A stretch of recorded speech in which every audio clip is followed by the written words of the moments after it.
الحمد للہ رب العالمین والصلاة والسلام علی سید المرسلین اما بعد فاعوذ باللہ من الشیطان الرجیم بسم اللہ الرحمن الرحیم الصلاة والسلام علیک یا رسول اللہ وعلی آلک واصحابک یا حبیب اللہ الصلاة والسلام علیک یا نبی اللہ وعلی آلک واصحابک یا نور اللہ۔ فیضان قرآن کے سلسلے میں حاضر ہیں اور آج سورہ فاطر کی آیت نمبر 32 سے قرآن پاک کا درس سنیں گے۔ ان آیات کے اندر اللہ تبارک و تعالی نے مسلمانوں کی 3 قسمیں بیان فرمائیں اور تمام کو جنت کی بشارت عطا فرمائی، اور جنت میں جس طرح وہ اللہ تعالیٰ کی حمد کریں گے اسے بیان کیا گیا۔ ارشاد ہوتا ہے بسم اللہ الرحمن الرحیم ثم اورثنا الكتاب الذين اصطفينا من عبادنا فمنهم ظالم لنفسه ومنهم مقتصد ومنهم سابق بالخيرات بإذن الله ذلك هو الفضل الكبير۔ پھر ہم نے کتاب کا وارث اپنے چنے ہوئے بندوں کو کیا تو ان میں کوئی اپنی جان پر ظلم کرنے والا ہے اور ان میں کوئی درمیانہ راستہ اختیار کرنے والا ہے، اور ان میں کوئی وہ ہے جو اللہ کے حکم سے بھلائیوں میں سبقت لے جانے والا ہے۔ یہی بڑا فضل ہے۔ ارشاد فرمایا کہ ہم نے جو کتاب عطا فرمائی یہ اپنے چنے ہوئے بندوں کو عطا فرمائی۔ قرآن چنے ہوئے بندے کون ہیں؟ ہم مسلمان، اللہ تعالیٰ کے چنے ہوئے بندے۔ اب ہمارے درمیان 3 قسمیں ہیں اور اللہ تعالیٰ نے ان تینوں قسموں کو بیان فرمایا۔ ارشاد فرمایا کہ ان لوگوں میں جنہیں کتاب عطا کی گئی یعنی امت مسلمہ ہے، ان میں کچھ تو وہ ہیں جو اپنی جانوں پر ظلم کرنے والے ہیں، کہ جن کے گناہ بہت زیادہ ہیں، نیکیاں کم ہیں، گناہ بہت زیادہ ہیں۔ دوسرا گروہ وہ ہے وَمِنْهُمْ مُقْتَصِدٌ، جو درمیان والا ہے، برابر کے گناہ برابر کی نیکی۔ تیسرے وہ ہیں وَمِنْهُمْ سَابِقٌ بِالْخَيْرَاتِ، جو نیکیوں میں سبقت لے جانے والے، پورے نیک، بھرپور نیک، صالحین میں سے۔ تو اللہ تعالیٰ ارشاد فرماتا ہے ذَلِكَ هُوَ الْفَضْلُ الْكَبِيرُ، یہ جو تیسرا گروہ ہے نیکیوں میں سب سے آگے بڑھ جانا، فرمایا یہی بہت بڑا فضل ہے۔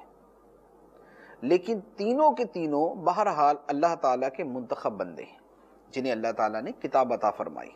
تو الحمدللہ ہم اگرچہ ظالم لنفسہ کے اندر آتے ہیں، اپنی جانوں پہ ظلم کرنے والے ہیں، ہمارے گناہ بہت زیادہ ہیں، نیکیاں ہماری کم ہیں، لیکن تب بھی اللہ تعالیٰ کا ہمارے اوپر فضل ہے کہ اس نے اپنی کتاب ہمیں عطا فرمائی، ہمیں قرآن جیسی عظیم نعمت عطا فرمائی ہے، اور اس اعتبار سے ہم بھی اللہ تعالیٰ کے چنے ہوئے بندوں میں داخل ہیں۔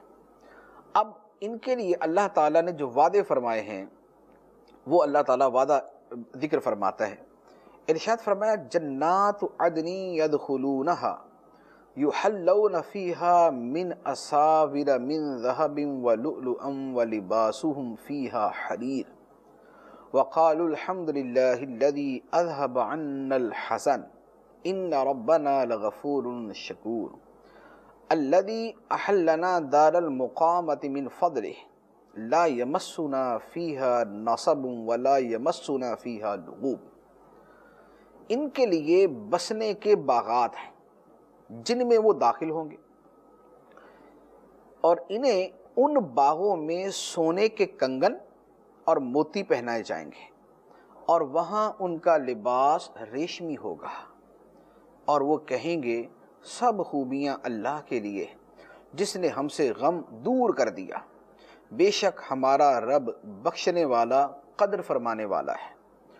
وہ جس نے ہمیں اپنے فضل سے ہمیشہ ٹھہرنے کے گھر میں اتارا، ہمیں اس میں نہ کوئی تکلیف ہوگی اور نہ ہمیں اس میں کوئی تھکاوٹ چھوئے گی۔ یہ ہے اللہ تعالیٰ کا ایمان والوں سے وعدہ۔ فرمایا ان کے لیے باغ ہیں، بسنے کے باغات ہیں، جنات و عدن، بسنے کے باغات ہیں، اور ان باغوں میں داخل ہوں گے، انہیں ان باغوں میں سونے کے کنگن اور موتی پہنائے جائیں گے۔ سبحان اللہ، جنتیوں کو جنت میں سونے کے کنگن اور موتی پہنائے جائیں گے، مردوں کو بھی عورتوں کو بھی۔ دنیا کے اندر حکم یہ ہے کہ مردوں کے لیے سونے کا پہننا حرام ہے۔ نبی کریم صلی اللہ تعالیٰ علیہ وآلہ وسلم کی حدیث مبارک ہے، آپ نے ایک ہاتھ میں ریشم اور دوسرے ہاتھ میں سونا پکڑا اور ارشاد فرمایا کہ یہ دونوں ان ہذین حرام علی ذکور امتی، فرمایا کہ یہ دونوں میری امت کے مردوں پر حرام ہیں، سونے کا پہننا بھی اور ریشم کا پہننا بھی۔ لہذا مرد نہ تو سونا پہن سکتا ہے نہ ریشم پہن سکتا ہے۔ چاندی کی 4.5 ماشے سے کم وزن کی ایک انگوٹھی مرد کے لیے جائز ہے جو عورتوں سے مشابہت نہ رکھے، تو چاندی کی ایک انگوٹھی جائز ہے مردوں کے لیے 4.5 ماشے سے کم وزن کی، لیکن سونا مطلقاً حرام۔ سونے کی ایک انگوٹھی ہو وہ بھی حرام ہے، 2 ہوں وہ بھی حرام ہے، 2 تو چاندی کی بھی حرام ہے لیکن سونے کی ایک انگوٹھی بھی حرام۔ تو دنیا میں مردوں پر سونا پہننا حرام ہے، اور اسی طرح ریشمی لباس پہننا بھی حرام۔ لیکن جنت کے اندر اللہ تعالیٰ مومن مردوں کو ریشمی لباس بھی عطا فرمائے گا اور سونے کے کنگن بھی عطا فرمائے گا، سونے کا لباس بھی عطا فرمائے گا، سونے کی دیگر اشیاء بھی استعمال کرنے کے لیے عطا فرمائے گا۔ تو جنت کے اندر عطا کیا جائے گا، دنیا کے اندر ان کا پہننا ریشم کا سونے کا مردوں کے لیے حرام۔ اور اسی طرح جنت کے اندر سونے کے کنگن ہوں گے اور موتی کے کنگن ہوں گے۔ موتی، جس کا ایک موتی خریدنے کے لیے ہم پورا گھر بھی بیچ دیں تو موتی نہیں آتا، جنت کے اندر وہ موتی اپنی تمام تر رعنائیوں کے ساتھ، خوبصورتیوں کے ساتھ، شفافیت کے ساتھ وہ کنگنوں کی صورت کے اندر مردوں کو پہنائے جائیں گے، مردوں کو بھی عورتوں کو بھی پہنائے جائیں گے۔ تو جنت اللہ تعالیٰ کے فضل کا، اس کی نعمتوں کا گھر ہے، اس کی نعمتوں کا مقام ہے۔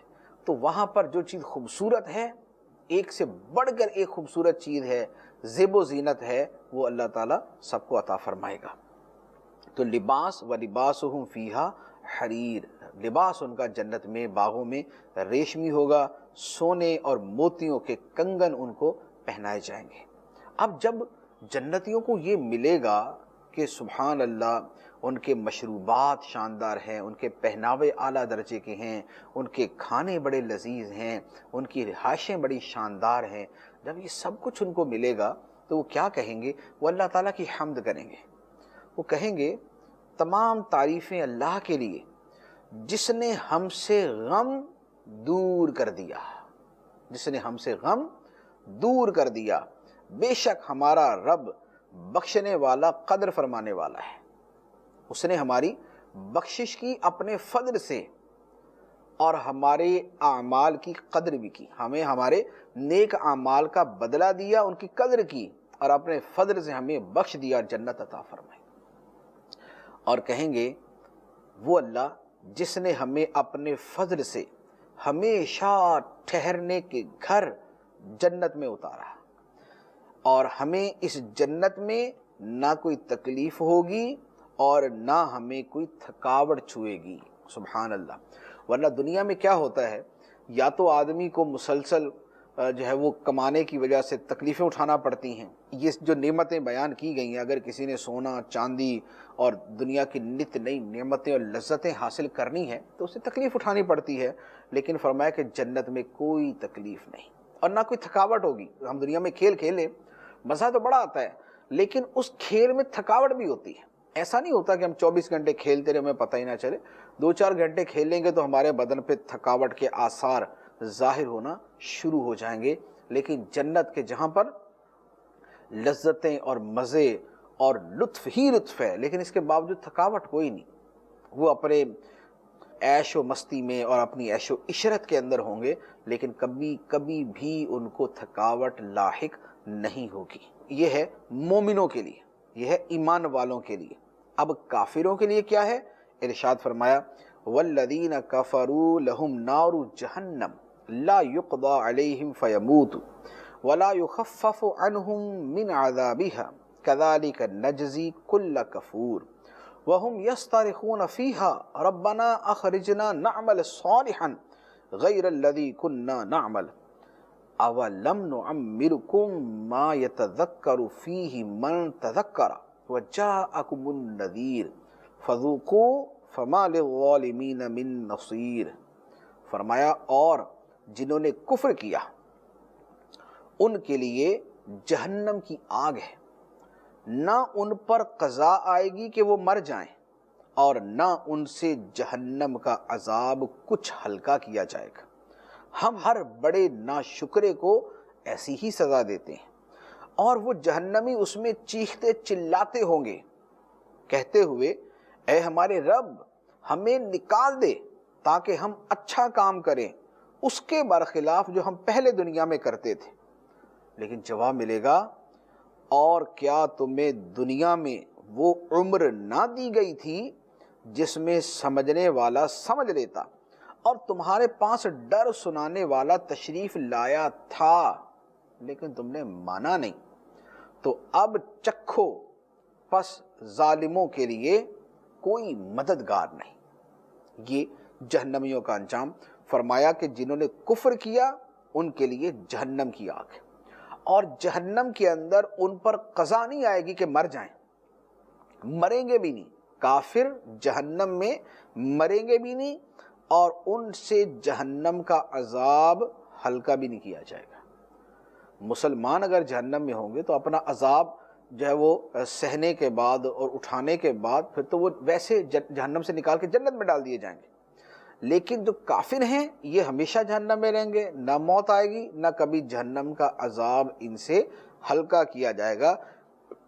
تو اللہ تعالیٰ فرماتا ہے ہم ہر بڑے ناشکرے کو ایسی ہی سزا دیتے، ایسی سزا دیتے۔ تو اب یہ جہنمی جب جہنم میں ہوں گے، کافر جہنم میں ہوں گے، چیخیں گے، چلائیں گے، اللہ تعالیٰ سے فریادیں کریں گے اے اللہ ہمیں جہنم سے نکال دے تاکہ ہم اچھے کام کریں، وہ کام نہیں جو دنیا میں کرتے تھے، اس کے برخلاف اچھے کام کریں گے۔ تو اللہ تعالیٰ فرمائے گا کہ دنیا میں تمہیں اتنی لمبی عمر دی گئی تھی، تمہیں دنیا میں اتنی زندگی دی گئی تھی کہ جس عرصے میں اگر سمجھنے والے نے سمجھنا ہو تو سمجھ جاتا ہے۔ ایسا نہیں تھا کہ دنیا میں 2 دن دی اور اس کے بعد موت آ گئی اور اس کے بعد مہلت ہی نہیں ملی، ایسا اللہ تعالیٰ نے تمہیں دنیا میں زندگی دی تھی، 15 سال 20 سال 25 سال 50 سال سمجھنے کے، یعنی بالغ ہونے کے بعد بھی تمہیں اتنے عرصے تک جو ہے ایک زندگی ملی تھی۔ تم سمجھتے کسی کو 10 سال سمجھنے کو ملے، کسی کو 25 سال 50 سال 60 سال، پھر یہ تو اس کی اپنی زندگی، پھر اس کے بعد جو پوری دنیا کے تجربات ہیں ان کی روشنی میں جو زندگی کا ڈیوریشن اور عرصہ بنتا ہے سمجھنے کا وہ تو اور بڑھ جائے گا۔ اللہ تعالیٰ فرمائے گا کہ تمہیں دنیا میں اتنی مہلت دی گئی تھی کہ جس میں سمجھنے والا اگر سمجھنا چاہتا تو سمجھ جاتا، لیکن اس کے باوجود تم نہیں سمجھے۔ تمہارے پاس اللہ کا کوئی نہ کوئی رسول تشریف لایا یا ان کا نمائندہ کوئی آیا، جیسے سرکار دو عالم صلی اللہ علیہ وآلہ وسلم اللہ تعالیٰ کے آخری نبی ہیں، آپ تشریف لائے۔ اب دنیا بھر میں لوگوں کے پاس نبی کریم صلی اللہ علیہ وآلہ وسلم کے امتی، علماء، مبلغین، آپ کے غلام، آپ کے دین کے پھیلانے والے یہ پیغام پہنچا رہے ہیں۔ تو کہا جائے گا کہ تمہیں اے کافرو آج جہنم میں چیخ رہے ہو، چلا رہے ہو، شور مچا رہے ہو، دنیا کے اندر تمہارے پاس اللہ کا رسول آیا تھا لیکن تم نے ان کی بات مانی نہیں۔ رسول کے قاصد آئے، ان کے دین کے مبلغین آئے، لیکن تم نے ان کی بات مانی نہیں، تو اب عذاب کا مزہ چکھو اور ظالموں کے لیے اب کوئی مددگار نہیں۔ تو اب یہاں پر غور کریں کہ اوپر اللہ تعالیٰ نے بیان کیا کہ ایک وہ لوگ ہیں جنہیں اللہ تعالیٰ نے اپنی کتاب عطا فرمائے، یعنی قرآن عطا فرمائے، یہ ہے ایمان والے، یہ ہم ہیں ایمان والے جو قرآن کو ماننے والے، نبی کریم صلی اللہ علیہ وآلہ وسلم کو ماننے والے ہیں۔ ہمارے مقابلے کے اندر ہے والذین کفروا، جنہوں نے کفر کیا، خواہ وہ بت پرست ہیں یا وہ سورج کی پوجا کرنے والے یا وہ آگ کی پوجا کرنے والے یا وہ کسی اور دین سے تعلق رکھنے والے، وہ سارے کے سارے مشرک ہیں اور دیگر کفار ہیں، وہ سارے کے سارے۔ پہلوں کے لیے جو مسلمان ہیں ان کے لیے جنت، اور دوسروں کے لیے لہم نارو جہنم۔ پہلوں کے لیے فرمایا جنات عدن، جو ایمان والے ہیں، قرآن کے ماننے والے ہیں، ان کے لیے جنت، اور جو کافر ہیں والذین کفروا، جو کافر ہیں، فرمایا لہم نار جہنم، ان کے لیے جہنم کی آگ۔ یہ ہے اللہ تعالیٰ کا فیصلہ، یہ ہے اللہ تعالیٰ کا فیصلہ کہ ایمان والوں کے لیے جنت، کافروں کے لیے جہنم۔ یہ ہے وہ فیصلہ جو ہر مسلمان کو ماننا ہے۔ یہ نہیں ہم کہہ سکتے، اور یہ کوئی نہیں کہہ سکتا کہ بھئی جنت اور جہنم کا فیصلہ ہم نہیں کریں گے، ہمارا یہ کام نہیں ہے۔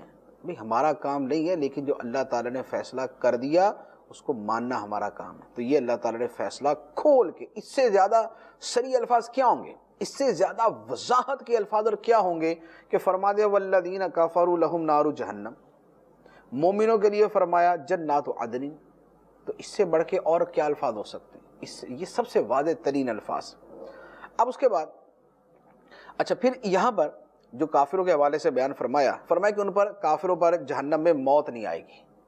تو آخرت میں نہ کافروں پہ موت آئے گی، نہ مومنوں پہ آئے گی، نہ جنتیوں پہ آئے گی، نہ جہنمیوں پہ آئے گی۔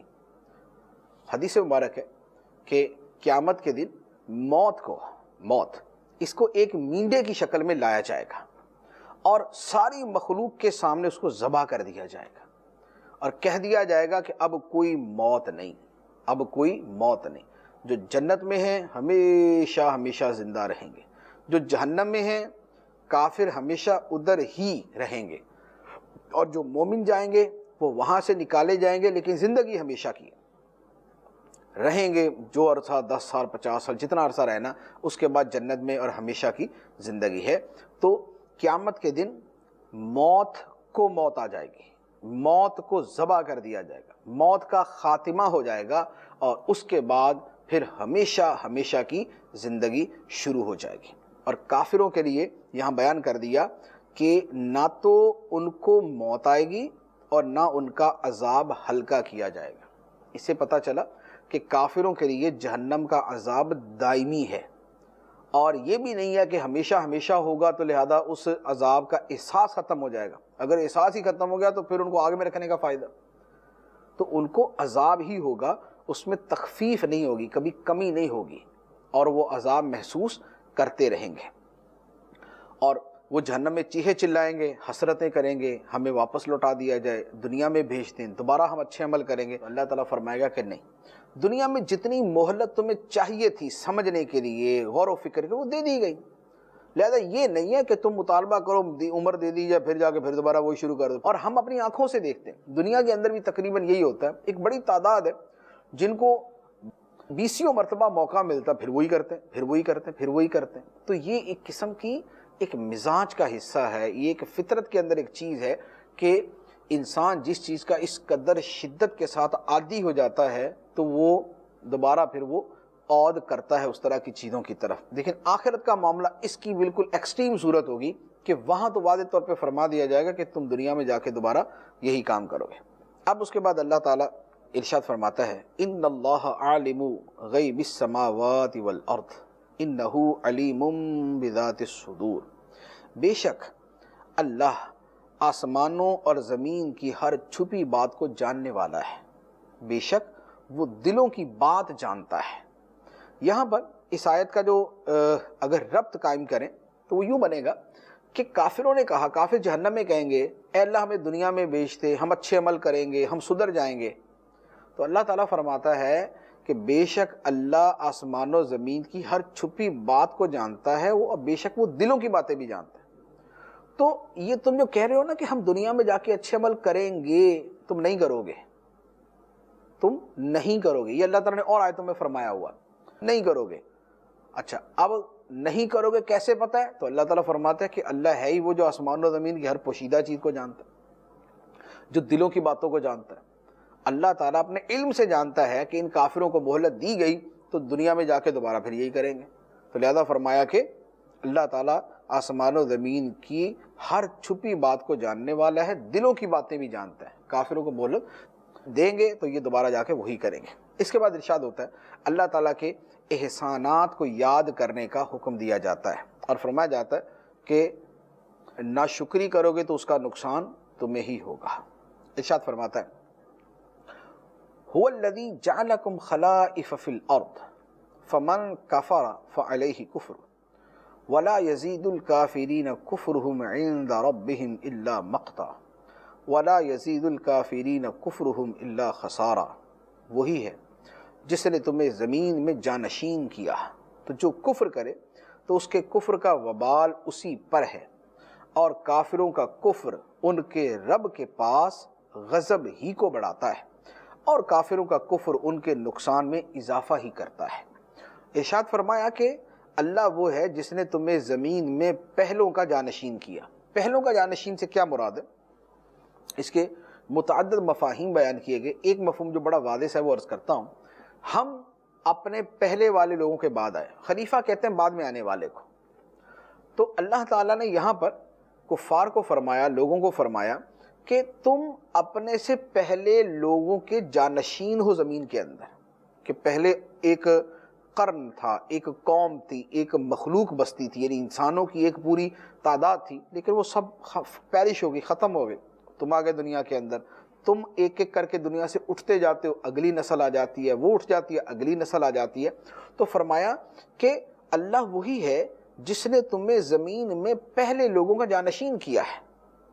اے مخاطبین جن کو خطاب کیا جا رہا ہے، تو جو کفر کرے گا اس کے کفر کا وبال اسی پر ہوگا، اور کافروں کا کفر اللہ کے ہاں ان کے لیے، کافروں کے لیے غضب الہی کو ہی بڑھائے گا اور ان کے خسارے میں اضافہ کرے گا۔ تو یہ اللہ تعالیٰ نے جو زندگی عطا فرمائی ہے، یہ اس کی طرف بھی اشارہ ہے کہ تمہیں زندگی دینا، پہلوں کا جانشین کرنا، زمین کے اندر تمہیں رکھنا، یہ اللہ تعالیٰ کا فضل ہے۔ اس کو اس طور پہ لو کہ اللہ تعالیٰ نے ہمیں اگر زندگی اور مہلت دی ہے تو ہم اس مہلت سے فائدہ اٹھائیں۔ اس کے بعد ارشاد ہوتا ہے، اب اس کے بعد پھر شرک کا رد اور جنہیں شریک بنایا جاتا ہے ان کی بے بسی کا بیان۔ ارشاد ہوتا ہے، قل ارأیتم شرکاءکم الذین تدعون من دون اللہ ارونی ماذا خلقوا من الارض ام لهم شرک فی السماوات ام آتیناہم کتابا فہم علی بینۃ منہ۔ اے حبیب تم فرماؤ، اے کافرو بھلا اپنے وہ شریک تو بتلاؤ جنہیں تم اللہ کے سوا پوجتے ہو، مجھے دکھاؤ کہ انہوں نے زمین میں سے کون سا حصہ بنایا ہے، یا آسمانوں کے بنانے میں ان کی کوئی شرکت ہے، یا ہم نے انہیں کوئی کتاب دی ہے کہ وہ اس کتاب کی روشن دلیلوں پر ہیں۔ ایسا کچھ بھی نہیں، بلکہ ظالم آپس میں ایک دوسرے کو دھوکے فریب کا ہی وعدہ دیتے ہیں۔ یہ کافروں سے ایک کھلا خطاب ہے کہ اے کافروں جنہیں تم اللہ کا شریک قرار دیتے ہو بتوں کو، تو ذرا یہ تو دکھاؤ کہ ان بتوں نے زمین میں پیدا کیا کیا؟ کیا زمین انہوں نے پیدا کی، یا آسمانوں کے بنانے میں اللہ تعالیٰ کے ساتھ وہ شریک تھے، یا ہم نے انہیں کوئی ایسی کتاب دی ہوئی ہے کہ جس میں شرک کی اجازت ہے اور شرک کے دلائل ہیں اور شرک کا جواز بیان کیا گیا، کچھ ایسا ہے؟ تو ہمیں ایسا کچھ بھی نہیں۔ نہ بتوں نے زمین بنائی، نہ بتوں نے آسمان بنائے، نہ ان کافروں کے پاس کوئی اللہ کی طرف سے ایسی کتاب ہے کہ جس میں شرک کے جواز اور درست ہونے پر دلائل ہوں۔ تو فرمایا پھر یہ سراسر ظلم ہے، اور یہ ظالم آپس میں ایک دوسرے کو دھوکے فریب میں ڈال کے بیٹھے ہوئے ہیں۔ اب اللہ تعالیٰ اپنی شان بیان فرماتا ہے۔ ارشاد فرمایا، ان اللہ یمسک السماوات والارض ان تزولا ولئن زالتا ان امسکہما من احد من بعدہ انہ کان حلیما غفورا۔ بے شک اللہ آسمانوں اور زمین کو روکے ہوئے ہے کہ حرکت نہ کریں، اور قسم ہے کہ اگر وہ اپنی جگہ سے ہٹ جائیں، اگر آسمان و زمین ہٹ جائیں تو اللہ کے نہ روکنے کے بعد اللہ کے سوا کوئی اور انہیں نہیں روک سکتا، بے شک وہ حلم والا بخشنے والا ہے۔ فرمایا کہ یہ جو ساری کائنات آسمان زمین ہیں، یہ اللہ تعالیٰ نے انہیں روک کے رکھا ہوا، آسمان و زمین کو اللہ تعالیٰ نے روک کے رکھا ہوا، اور اس کے روکنے سے ہی سارا نظام اپنی جگہ پر موجود ہے۔ اگر اللہ تعالیٰ اسے اس کے حال پر چھوڑ دے اور اللہ تعالیٰ اسے نہ روکے تو یہ مشیت الہی سے ہی تباہ ہو جائے، یعنی وہ تباہ بھی ہوگا تو ہوگا مشیت الہی سے، وہ بھی مشیت کی ہی دوسری صورت ہوگی۔ لیکن اب جو اللہ تعالیٰ نے اس کو روکا ہوا ہے تو اس کی وجہ سے یہ نظام، یہ سارا سسٹم اپنے ڈسپلن کے اوپر اور اپنے نظم کے اوپر قائم ہے۔ جیسے سورج مشرق سے نکلتا ہے مغرب میں غروب ہوتا ہے، اللہ تعالیٰ روک دے تو کچھ بھی نہ ہو۔ سارا نظام جو کائنات کا چل رہا ہے، اگر اللہ تعالیٰ اس کو روکنا چاہے تو روک دے، ختم کرنا چاہے تو ختم کر دے۔ آخر یہ کچھ بھی نہیں تھا تو اللہ تعالیٰ نے یہ نظام پیدا کیا نا، اور قیامت کے دن اللہ تعالیٰ یہی سارا نظام جو ہے وہ ختم کر دے گا۔ آسمان پھٹ جائیں گے، زمین پھٹ جائے گی، زلزلے برپا ہو جائیں گے، پہاڑ جو ہے وہ روئی کے گالوں کی طرح اڑتے پھریں گے۔ تو یہ جو سب کچھ ہوگا یہ کیا ہے؟ اس لیے کہ اس وقت اللہ تعالیٰ اسی کا ارادہ فرمائے گا، اور ابھی اللہ تعالیٰ نے آسمان و زمین کو روک کے رکھنے کا ارادہ فرمایا ہوا ہے، تو آسمان اور زمین کا نظام رکا ہوا ہے۔ تو یہ اللہ تعالیٰ کی قدرت ہے۔ تو آسمان و زمین کی تخلیق بھی خدا کی، اس کا نظام بھی اللہ کی قدرت سے ہی چل رہا ہے۔ اب اس کے بعد اگلی بات شروع ہوتی ہے، اس کا پس منظر جو ہے وہ یوں ہے کہ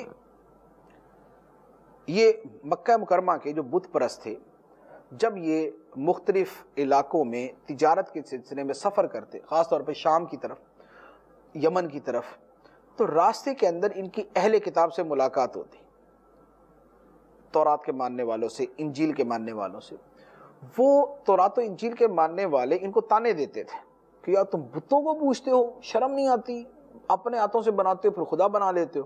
ان کو تانے دیتے تھے، اور یہ لوگ، یہ جو مکے کے تاجر تھے، کفار تھے، یہ آگے سے ان کو کہتے کہ خدا کی قسم تمہیں تو ملی ہوئی نا تورات انجیل، اس لیے تم بڑے ہمارے آگے جناب اکڑتے پھرتے ہو، اگر ہمارے پاس اللہ کا کوئی نبی آ گیا تو ہم سے بڑا ہدایت والا کوئی نہیں ہوگا، پھر ہم اس نبی کو مانیں گے اور ہم بھی اس کے امتی بنیں گے، اور ہم سے پھر زیادہ کوئی ہدایت پر نہیں ہوگا۔ تو اس وقت یہ قسمیں کھا کھا کے اس طرح کی باتیں کیا کرتے تھے۔ اب اللہ تعالیٰ فرماتا ہے کہ پہلے تو قسمیں کھاتے تھے کہ اگر کوئی نبی آ گیا تو ہم مانیں گے اور ہم سے زیادہ ہدایت والا کوئی نہیں ہوگا۔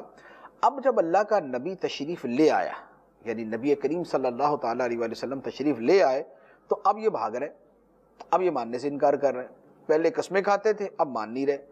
تو یہ کیا ہے؟ یہ تو فرمایا کہ ان کا زمین میں تکبر ہے، ان کی انانیت ہے جو ان کو ماننے نہیں دیتے، ان کا تکبر ہے جو ان کو ماننے نہیں دیتا۔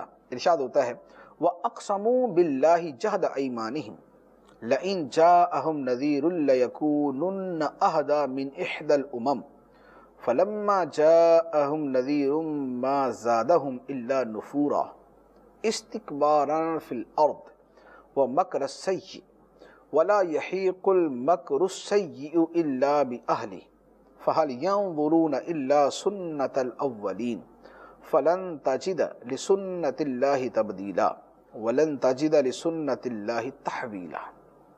فرمایا اور انہوں نے اپنی قسموں میں حد بھر کی کوشش کر کے اللہ کی قسم کھائی کہ اگر ان کے پاس کوئی ڈر سنانے والا آیا تو وہ ضرور تمام امتوں میں سے ہر ایک امت سے بڑھ کر ہدایت پر ہوں گے، لیکن پھر جب ان کے پاس ڈر سنانے والا تشریف لایا تو ان کی نفرت میں ہی اضافہ ہوا۔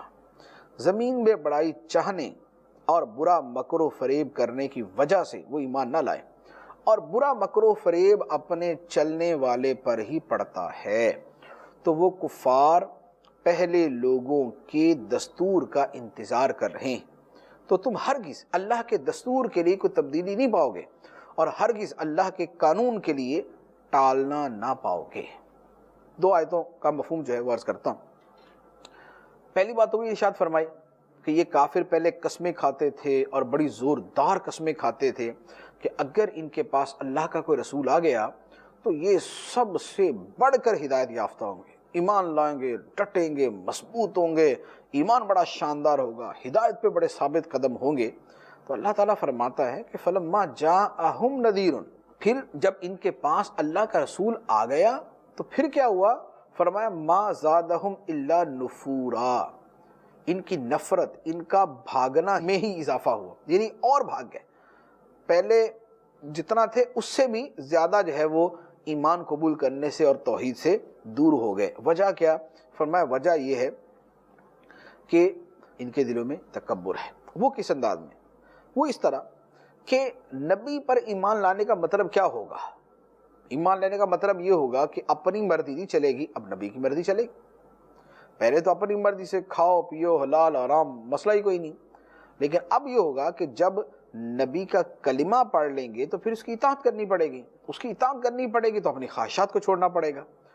اب یہ ان کا نفس ہی قبول نہیں کر رہا کہ اپنی خواہشات کو چھوڑ دے اور اپنے جیسے ہی، بظاہر اپنے جیسے ہی ایک آدمی کی پیروی کرنا شروع کر دے، کیونکہ نبی کریم صلی اللہ علیہ وسلم کے بارے میں یہ کفار یہی کہا کرتے تھے کہ اللہ نے اگر کسی کو نبی بنانا ہی تھا تو جو یہ ہمارا طائف اور مکے کے دو شہر ہیں ان کا کوئی بڑا آدمی ہوتا، رجل عظیم ہوتا، کوئی سردار ہوتا، کوئی پیسے والا ہوتا۔ محمد صلی اللہ علیہ وآلہ وسلم تو نہ پیسے والے ہیں نہ سردار ہیں، ان کو کیسے رسول بنا دیا؟ تو اب نبی کریم صلی اللہ علیہ وآلہ وسلم کو رسول ماننا ان کا نفس گوارا نہیں کرتا تھا کہ نہ یہ ہمارے قبیلے کے سردار ہیں، نہ یہ بہت پیسے والے ہیں، تو ہم ان کو کیسے مان لیں؟ تو فرمایا استکباراً فی الارض، یہ ان لوگوں کا تکبر ان کو ایمان سے دور رکھے ہوئے ہے، ان کا تکبر ان کو نہیں ماننے دیتا، نبی کا کلمہ نہیں پڑھنے دیتا۔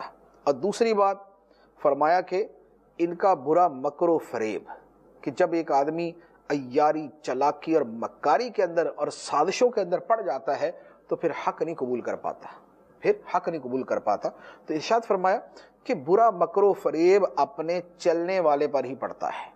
جو آدمی سازشیں کرتا ہے، سازشی ذہن رکھتا ہے، تو اس کی سازشوں کا انجام اسی پر آ پڑتا ہے۔ جیسے یہاں پر کیا ہوا کہ کافروں نے نبی کریم علیہ السلام کے خلاف سازش کی کہ ان کو شہید کر دیں گے، نتیجہ کیا ہوا؟ اللہ تعالیٰ نے نبی پاک علیہ السلام کی تو حفاظت فرمائی، اب مدینہ منورہ پہنچ گئے اور کافر بدر میں آ کے مارے گئے۔ تو نبی کریم علیہ السلام کے خلاف سازشیں کرنے والوں کی سازشیں جو ہے وہ اینڈ آف دا ڈے یعنی آخر کار انہی کے لیے تباہ کن ثابت ہوئی، انہی کے لیے نقصان دہ ثابت ہوئی۔ تو فرمایا کہ یہ اللہ تعالیٰ کا دستور ہے، اللہ کا دستور ہے کہ جب رسول کے مقابلے میں لوگ کھڑے ہوتے ہیں تو اللہ تعالیٰ اپنے رسول کو غلبہ عطا فرماتا ہے اور اس کے مد مقابل کافروں کو ہلاک کرتا ہے، تباہ و برباد کرتا ہے۔ تو فرمایا کہ یہ اللہ تعالیٰ کا دستور ہے کہ رسول کے خلاف کی جانے والی سازشیں کبھی کامیاب نہیں ہوتی۔ تو فرمایا یہ جو اللہ تعالیٰ کا دستور ہے، قانون ہے، اس میں تم کوئی تبدیلی نہیں پاؤ گے اور اس میں اللہ کا قانون ٹلے گا بھی نہیں، ایز اٹ از جو ہے نا وہ اپلائی ہوگا۔ اب اس کے بعد کفار کو اپنے انجام پر غور کرنے کا فرمایا گیا۔ ارشاد فرمایا اولم یسیروا فی الارض فینظروا کیف کان عاقبۃ الذین من قبلہم وکانوا اشد منہم قوۃ وما کان اللہ لیعجزہ من شیء فی السماوات ولا فی الارض انہ کان علیما قدیرا۔ اور کیا انہوں نے زمین میں سفر نہ کیا کہ دیکھتے ان سے اگلوں کا انجام کیسا ہوا، اور وہ ان سے طاقتور تھے، اور اللہ کی یہ شان نہیں کہ آسمانوں اور زمین میں کوئی شے اسے عاجز کر سکے، بے شک وہ علم والا، قدرت والا ہے۔ یہاں اللہ تعالیٰ نے فرمایا کہ یہ لوگ کفار زمین میں سفر کرتے ہیں تجارت کے لیے، دیگر کاموں کے لیے، تو یہ دیکھتے نہیں کہ پہلے لوگوں کا انجام کیا ہوا۔ حالانکہ پہلے لوگ قوت میں، طاقت میں ان کافروں سے زیادہ تھے، ان کے پاس طاقت، ان کے پاس قوت ان سے زیادہ تھی، ان سے زیادہ لمبے چوڑے لہیم شہیم تھے، مال کے اندر بھی ان سے زیادہ ہوتے تھے، لیکن جب اللہ کے رسولوں کا انکار کیا، ان کے مقابلے میں کھڑے ہوئے، ہلاک ہو گئے۔ قوم نوح ہلاک ہوگی، قوم ثمود ہلاک ہوگی، قوم صالح ہلاک ہوگی، قوم شعیب ہلاک ہوگی۔ تو یہ کیوں ہلاک ہوئے؟ اس لیے کہ اللہ کے رسول کے مقابلے میں کھڑے ہوئے۔ تو وہ قومیں جو قوت، طاقت، پیسے میں بڑھ کر تھیں، جب وہ ہلاک ہو گئیں تو ان کے کیا اوقات ہیں؟ تو کیوں نہیں یہ سمجھتے؟ اللہ عز و جل کو زمین و آسمان میں کوئی عاجز نہیں کر سکتا، وہ علم والا ہے، قدرت والا ہے۔ اب اس کے بعد اللہ تعالیٰ ارشاد فرماتا ہے وَلَوْ يُؤَاخِذُ اللَّهُ النَّاسَ بِمَا كَسَبُوا مَا تَرَكَ عَلَى ظَهْرِهَا مِن دَابَّةٍ وَلَكِنْ يُؤَخِّرُهُمْ إِلَى أَجَلٍ مُّسَمًّى فَإِذَا جَاءَ أَجَلُهُمْ فَإِنَّ اللَّهَ كَانَ بِعِبَادِهِ بَصِيرًا۔ اور اگر اللہ لوگوں کو ان کے کمائے ہوئے اعمال کی وجہ سے پکڑتا تو زمین کی پیٹھ پر کوئی چلنے والا نہ چھوڑتا، لیکن وہ ایک مقررہ میعاد تک انہیں ڈھیل دیتا ہے، پھر جب ان کی مقررہ مدت آئے گی تو بے شک اللہ اپنے تمام بندوں کو دیکھ رہا ہے۔ ارشاد فرمایا یہ اللہ کی رحمت ہے کہ اللہ تعالیٰ فوری گرفت نہیں کرتا، یعنی ایسا نہیں ہوتا کہ جس نے شرک کیا تو اسی وقت اللہ کا عذاب اس پہ اتر آئے، جس نے کفر کیا فوراً تباہ ہو جائے، جس نے بدکاری کی فوراً ہلاک ہو جائے، جس نے چوری کی فوراً اس پہ اللہ کا عذاب آ جائے۔ اللہ تعالیٰ ایسا نہیں کرتا۔ فرمایا اگر اللہ تعالیٰ ایسا کرے کہ لوگوں کے اعمال کی وجہ سے ان کی گرفت کرے، کہ جس نے جب گناہ کیا فوراً گرفت میں آ جائے، اگر اللہ تعالیٰ ایسا کرے تو زمین پر کوئی بندہ ہی باقی نہ رہے، اگر اللہ تعالیٰ ہر بندے کی فوری گرفت کرے۔ لیکن اللہ تعالیٰ کی رحمت ہے، اس نے مہلت دی ہوئی ہے۔ وَلَٰكِن يُؤَخِّرُهُمْ إِلَىٰ أَجَلٍ مُّسَمًّى، اللہ تعالیٰ نے مہلت دی ہوئی ہے، جیسے ہمیں بھی مہلت ہے، موت تک مہلت ہے ہمیں۔ ہم گناہ گار ہیں لیکن ہمارے لیے مہلت موجود ہے، ہم توبہ کر سکتے ہیں، مرنے سے پہلے ہم توبہ کر سکتے ہیں۔ جو نبی کریم علیہ السلام کے مقابلے میں کھڑے ہوئے تھے، عذاب الہی آنے سے پہلے مہلت تھی، عذاب آ گیا اور اس کے بعد وہی کہ موت، ہلاکت۔ تو اللہ تعالیٰ نے مہلت دی ہوئی ہے، کافر کو بھی مہلت ہے، مشرک کو بھی مہلت ہے، ظالم کو بھی مہلت ہے، فاسق کو بھی مہلت ہے، بے نمازی کو بھی مہلت ہے، ہر گناہ گار کو مہلت ہے۔ اگر اللہ تعالیٰ فوری گرفت کرنا چاہے تو پھر بندہ کوئی نہ بچے، نہ میں بچوں نہ آپ بچیں۔ میں اپنی جگہ گناہ گار ہوں، آپ بھی جو ہے وہ معصوم نہیں ہیں، آپ سے بھی بہت ساری خطائیں ہوتی، تو ہر بندہ اپنے جرم کی وجہ سے پکڑا جائے تو زمین پہ انسانوں کی آبادی کا خاتمہ ہو جائے۔ تو یہ اللہ تعالیٰ کی رحمت ہے، وہ اتنی لمبی مہلت دیتا ہے۔ بندے کی 100 سال عمر ہے، اس کو 100 سال کی مہلت ہے، 100 سال وہ گرم و سرد وہ چکھتا ہے، وہ ہر چیز کو دیکھتا ہے، پرکھتا ہے، سوچتا ہے، سمجھتا ہے، بچہ ہے، جوان ہوا، بوڑھا ہوا، ادھیڑ مر رہا، اس سے پہلے اس نے جناب سفر کیے، گھر میں رہا، بیوی بچے، پڑوسی دوست رشتہ دار، اتنے سارے اس کے سب کچھ ہوتے ہیں اس کے دائیں بائیں، کہ کسی چیز سے سمجھ جائے، کسی چیز سے، کوئی عمر کے ڈھلنے سے سمجھتا ہے، کوئی کسی حادثے سے سمجھتا ہے، کوئی کبھی کسی کی موت سے سمجھتا ہے، کوئی کسی مشکل آنے سے سمجھتا ہے۔ اللہ تعالیٰ اس کو مہلت دے کے رکھتا ہے، نہ دے تو بندہ کوئی نہ باقی بچے۔ تو فرمایا وَلَوْ يُؤَاخِذُ اللَّهُ النَّاسَ بِمَا كَسَبُوا مَا تَرَكَ عَلَىٰ ظَهْرِهَا مِن دَابَّةٍ، اگر اللہ تعالیٰ لوگوں کے عملوں کی وجہ سے ان کی گرفت کرے تو زمین کی پیٹھ پر کوئی چلنے والا باقی نہ رہے، کوئی انسان باقی نہ رہے۔ تو یہ اللہ تعالیٰ نے مہلت دی ہوئی ہے، ہمیں اس مہلت سے فائدہ اٹھانا چاہیے۔ ہمیں بھی مہلت ہے، لیکن یہ مہلت کب ختم ہوگی اس کا ہمیں پتہ نہیں۔ یہ تو پتہ ہے کہ ابھی مجھے مہلت ہے، لیکن یہ میں بیان کرنے کے بعد اٹھنا نصیب ہوگا یا نہیں ہوگا یہ نہیں مجھے پتا، یہ نہیں مجھے پتا۔ اٹھنے سے پہلے ہارٹ اٹیک ہو جاتا ہے، کچھ اور ہو جاتا ہے، کوئی دہشت گرد آ کے گولی مار دیتا ہے، کچھ بھی ہو سکتا ہے۔ باہر نکلتے ہیں اپنے گھر سے، اچھا والا آدمی باہر نکلتا ہے، گاڑی اڑا کے مارتی ہے، 1 سیکنڈ کے اندر ختم۔ آدمی جو ہے وہ روڈ پار کر رہا ہے، گاڑی نے اڑا دیا اس کو، اندھی گولی اس کو آ کے لگ گئی، روڈ کے اوپر گر پڑا، ہارٹ اٹیک ہو گیا، کچھ بھی ہو جاتا ہے۔ تو اب بھی مہلت ہے، لیکن یہ مہلت کب تک ہے اس کا نہیں ہمیں پتا۔ تو اللہ تعالیٰ کی اس مہلت سے فائدہ اٹھاتے ہوئے فوراً سے پیشتر اللہ تعالیٰ کی بارگاہ کے اندر اپنے آپ کو جھکا دینا چاہیے، اپنے گناہوں سے توبہ کر لینی چاہیے۔ اللہ تبارک و تعالی ہمیں عمل کی توفیق عطا فرمائے، آمین، بجاہ النبی الامین صلی اللہ علیہ وسلم۔